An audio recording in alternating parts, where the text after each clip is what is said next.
ஆகாஷவாணி.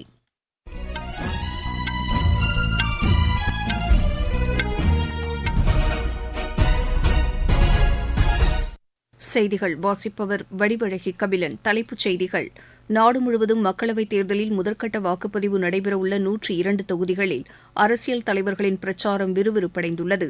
விவசாயம், சுகாதாரம் மற்றும் கல்வித்துறைகளில் தொழில்நுட்பத்தின் ஆக்கப்பூர்வமான பயன்பாட்டை ஊக்குவிக்கும் வழிமுறைகளை கண்டறிவது அவசியம் என்று மத்திய அரசு கூறியுள்ளது. இயேசு கிறிஸ்து சிலுவையில் அறையப்பட்ட புனித வெள்ளி தினம் இன்று அனுசரிக்கப்படுகிறது. ஜம்மு ஸ்ரீநகர் தேசிய நெடுஞ்சாலையில் இன்று அதிகாலை நேரிட்ட சாலை விபத்தில் 10 பேர் உயிரிழந்தனர். மெக்சிகோ சர்வதேச சேலஞ்சர் டென்னிஸ் போட்டியில் இந்தியாவின் ரித்விக், நிக்கி காலியாண்டா இணை அரையிறுதிக்கு முன்னேறியுள்ளது. இனி விரிவான செய்திகள்.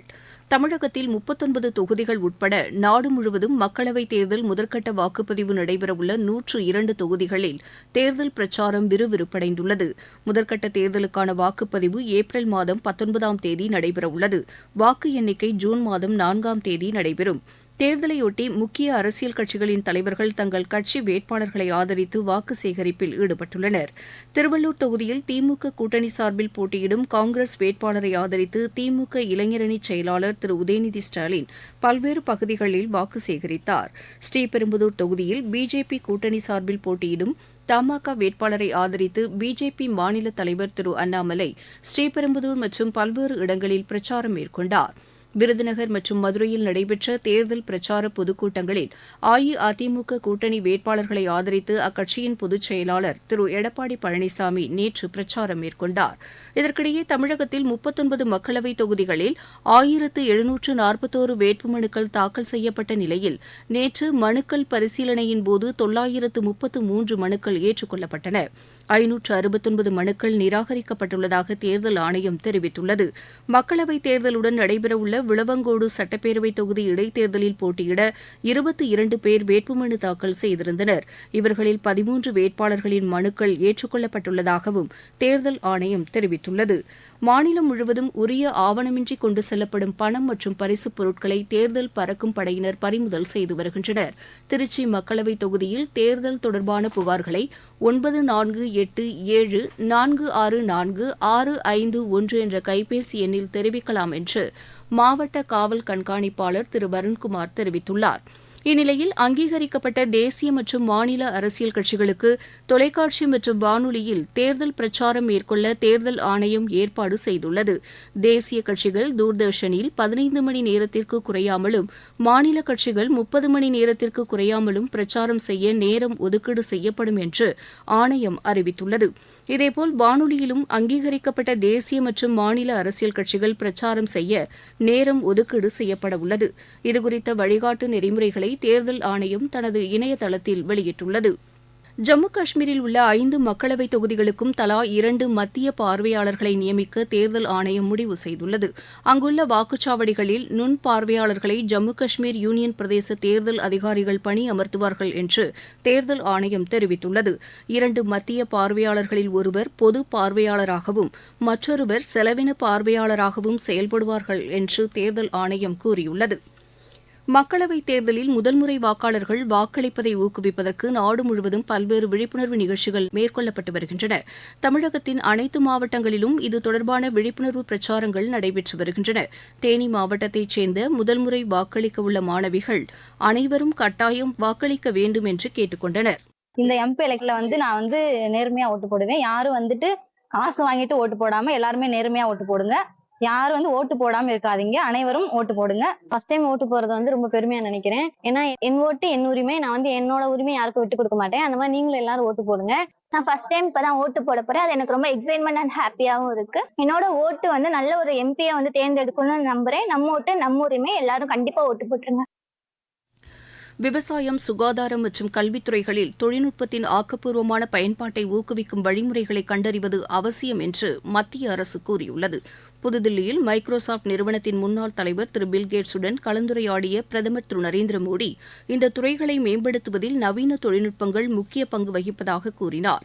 நாடு முழுவதும் அனைத்து கிராமங்களுக்கும் டிஜிட்டல் கட்டமைப்பு வசதிகளை மத்திய அரசு ஏற்படுத்தி வருவதாகவும் அவர் தெரிவித்தார். உலக அளவில் டிஜிட்டல் தொடர்பான பிரச்சினைகள் குறித்து தாம் அறிந்தபோது அதுபோன்ற நிகழ்வுகள் இந்தியாவில் ஏற்படக்கூடாது என்பதில் தாம் உறுதியுடன் இருந்ததாக பிரதமர் தெரிவித்தார். செயற்கை நுண்ணறிவு தொழில்நுட்பத்தை நாம் கையாளுவதை பொறுத்தே அதனை சிறப்பாக கையாள முடியும் என்றும் திரு நரேந்திர மோடி கூறினார். நீங்கள் கேட்டுக்கொண்டிருப்பது ஆகாஷவாணியின் செய்தி அறிக்கை. வாக்கு என்பது உங்கள் உரிமை, வாக்களித்தல் உங்கள் கடமை. கடமை புரிந்து உரிமை பெறுவது ஜனநாயகத்தின் தனிப்பெரும் பெருமை. கொட்டை கதவை திறக்கும் சாவி உங்கள் வாக்காய் இருக்கலாம். நீங்கள் அளிக்கும் ஒற்றை வாக்கில் தேசிய கொடியே சிறக்கலாம். இதயம் சொல்வதை கேளுங்கள், எல்லாரும் வாக்களியுங்கள். உங்கள் வாக்கு நித்திய வாக்கு, உங்கள் வாக்கு சத்திய வாக்கு. உங்கள் வாக்கு நித்திய வாக்கு, உங்கள் வாக்கு சத்திய வாக்கு.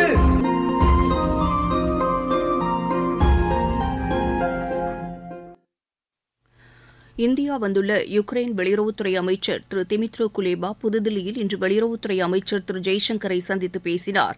மண்டல அளவிலும் உலக அளவிலும் இரு நாடுகளுக்கும் பயனளிக்கக்கூடிய வகையில் இந்த பேச்சுக்கள் அமைந்ததாக எமது செய்தியாளர் தெரிவிக்கிறார்.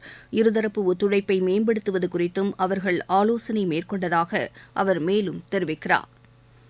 இயேசு கிறிஸ்து சிலுவையில் அறையப்பட்டு உயிர்நீத்த தினமான புனித வெள்ளி இன்று அனுசரிக்கப்படுகிறது. இந்நாளையொட்டி சமூக வலைதளத்தில் பதிவிட்டுள்ள பிரதமர் திரு நரேந்திர மோடி, இயேசு கிறிஸ்துவின் உறுதியான தியாகம் நமக்கு இரக்கம் மற்றும் மன்னிப்பு தொடர்பான பாடங்களை கற்றுத்தருவதாக குறிப்பிட்டுள்ளார்.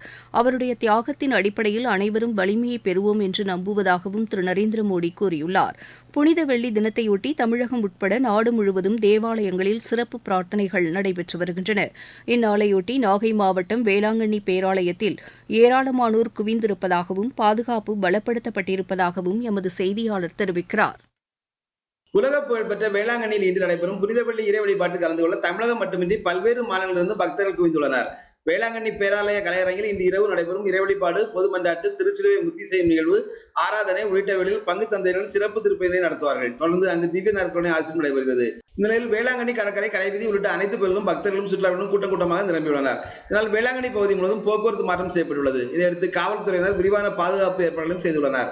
நாகையிலிருந்து செல்வன் ஜெபராஜ். ஜம்மு காஷ்மீரின் ராம்பன் மாவட்டத்தில் இன்று அதிகாலை நேரிட்ட சாலை விபத்தில் 10 பேர் உயிரிழந்தனர். ஜம்மு ஸ்ரீநகர் தேசிய நெடுஞ்சாலையில் பயணிகளுடன் சென்று கொண்டிருந்த வாகனம் பள்ளத்தில் கவிழ்ந்ததில் இந்த விபத்து நேரிட்டதாக காவல்துறையினர் தெரிவித்தனர். உயிரிழந்தவர்கள் பெரும்பாலும் தொழிலாளர்கள் என்றும் விபத்து பகுதியில் மீட்புப் பணிகள் நடைபெற்று வருவதாகவும் அவர்கள் கூறினர். ஆப்கானிஸ்தானில் இன்று அதிகாலை மிதமான நிலநடுக்கம் உணரப்பட்டது. இது ரிக்டர் அளவில் 4.6 பதிவானதாக அந்நாட்டு புவியியல் ஆய்வு மையம் தெரிவித்துள்ளது. பூமிக்கடியில் 110 கிலோமீட்டர் ஆழத்தில் இந்த நிலநடுக்கத்தின் ஈர்ப்பு மையம் தென்பட்டதாகவும் அந்த மையம் தெரிவித்துள்ளது. இதன் காரணமாக உயிரிழப்பு மற்றும் சேத விவரங்கள் குறித்து எந்த தகவலும் இல்லை என எமது செய்தியாளர் தெரிவிக்கிறார். மெக்சிகோவில் நடைபெற்று வரும் சர்வதேச சேலஞ்சர் டென்னிஸ் போட்டியில் இந்தியாவின் ரித்விக், நிக்கி காலியாண்டா இணை அரையிறுதிக்கு முன்னேறியுள்ளது. இன்று நடைபெற்ற ஆடவர் இரட்டையர் பிரிவு காலிறுதி ஆட்டத்தில் இந்த இணை 7-6, 4-6, 13-11 என்ற செட் கணக்கில் மெக்சிகோவின் ஹான்ஸ் வெர்டுகோ, கனடாவின் வேசக் பர்ஸ்பிசில் இணையை வென்றது. இத்தாலி சர்வதேச சேலஞ்சர் டென்னிஸ் போட்டியில் இந்தியாவின் அர்ஜுன் கத்தே, ஜீவன் நெடுஞ்செழியன் இணை காலிறுதிக்கு முன்னேறியுள்ளது. ஸ்பெயின் மாஸ்டர்ஸ் பேட்மிண்டன் போட்டியின் காலிறுதி சுற்று ஆட்டத்தில் இந்தியாவின் பி.வி. சிந்து இன்று தாய்லாந்தின் சுப்பனிடா கேத்தோங்கை எதிர்கொள்கிறார். மேட்ரிட்டில் நடைபெற்று வரும் இப்போட்டியின் ஆடவர் இரட்டையர் பிரிவு காலிறுதி ஆட்டத்தில் இந்தியாவின் துருவ் கபிலா அர்ஜுன் இணை இன்று மலேசியாவின் ஜுனைடி ஆரிஃப் ராய் கிங் யாப் இணையை எதிர்கொள்கிறது. மகளிர் இரட்டையர் பிரிவில் தனிஷா கிராஸ்டோ, அஸ்வினி பொன்னப்பா இணை தைவான் இணையை எதிர்கொள்கிறது. கலப்பு இரட்டையர் பிரிவில் சிக்கி ரெட்டி, சுமித் ரெட்டி இணை இந்தோனேஷிய இணையை எதிர்கொள்கிறது. மியாமி ஓபன் டென்னிஸ் ஆடவர் இரட்டையர் பிரிவு இறுதி ஆட்டத்திற்கு இந்தியாவின் ரோஹன் போபண்ணா, ஆஸ்திரேலியாவின் மேத்யூ எப்டன் இணை முன்னேறியுள்ளது. ஐபிஎல் கிரிக்கெட் போட்டியில் கொல்கத்தா இன்று பெங்களூரு அணியை எதிர்கொள்கிறது. பெங்களூருவில் நடைபெறவுள்ள இப்போட்டி இரவு மணி 7:30க்கு தொடங்குகிறது. மீண்டும் தலைப்புச் செய்திகள்.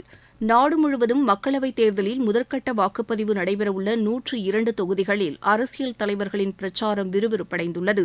விவசாயம், சுகாதாரம் மற்றும் கல்வித்துறைகளில் தொழில்நுட்பத்தின் ஆக்கப்பூர்வமான பயன்பாட்டை ஊக்குவிக்கும் வழிமுறைகளை கண்டறிவது அவசியம் என்று மத்திய அரசு கூறியுள்ளது. இயேசு கிறிஸ்து சிலுவையில் அறையப்பட்ட புனித வெள்ளி தினம் இன்று அனுசரிக்கப்படுகிறது. ஜம்மு ஸ்ரீநகர் தேசிய நெடுஞ்சாலையில் இன்று அதிகாலை நேரிட்ட சாலை விபத்தில் 10 பேர் உயிரிழந்தனர். மெக்சிகோ சர்வதேச சேலஞ்சர் டென்னிஸ் போட்டியில் இந்தியாவின் ரித்விக் நிக்கி காலியாண்டா இணை அரையிறுதிக்கு முன்னேறியுள்ளது. இத்துடன் இந்த செய்தி அறிக்கை நிறைவு பெற்றது.